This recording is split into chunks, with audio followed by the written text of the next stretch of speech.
আমি আমার যুবক কিশোর যুবতী কিশোরী ভাই বোনদের বলবো, সমাজ তোমাদের পক্ষে নয়, ঈমান চুরির পক্ষে।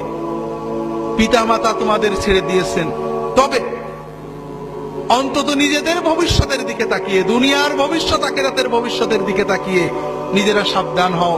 দুনিয়াতে অপরাধ হবে, পাপ হবে, অন্যায় ভুল হবে, তবে দুটো বিষয় খুব ভালো করে মনে রাখো। নামাজটা কখনো ছেড়ো না। নামাজ, যদি সিনেমা হলে থাকো বেরিয়ে এসে নামাজ পড়বে, যদি খেলার মাঠে থাকো ওয়াক্ত মতো নামাজ পড়বে। নামাজটা কখনোই ছাড়বে না, যত কিছুই হোক সময় মতো নামাজ পড়বে। আর অশ্লীলতাকে, মাদকতাকে বিষের মতো পরিত্যাগ করবে।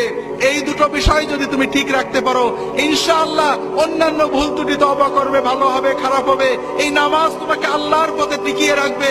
এবং ইনশাআল্লাহ তোমার বয়স যখন 50 হবে, তুমি নিজে অনুভব করবে এই দুনিয়ার জমিনে তোমার বন্ধুদের চেয়ে তুমি ভালো আছো। আর ইনশাআল্লাহ কিয়ামতের দিনে তুমি তোমার পিতামাতা সহ আল্লাহর আরশের নিচে তার ওলিদের সাথে মেহমান হয়ে যেতে পারবে। হাজরিন, যুবক কিশোরদের ভালো রাখতে হলে তাদেরকে আলেমদের কাছে নিয়ে যেতে হবে, মসজিদে নিতে হবে, দ্বীনি চেতনা তৈরি করতে হবে, লেখাপড়ার ভিতরে দ্বীনি চেতনা তৈরি করতে হবে। এগুলো সবই দরকার।